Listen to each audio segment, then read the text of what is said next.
Just need to get more freeze plugs on this side.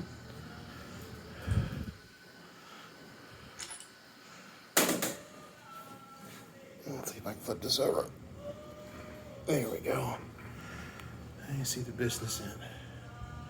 So we've got our custom signs rod, our custom CP piston. It's been ceramic anodized and 2-stage top coated. Block's been fully prepped, line honed for the ARP studs. Honed in our CK10. This is going to Indiana. Safe travels.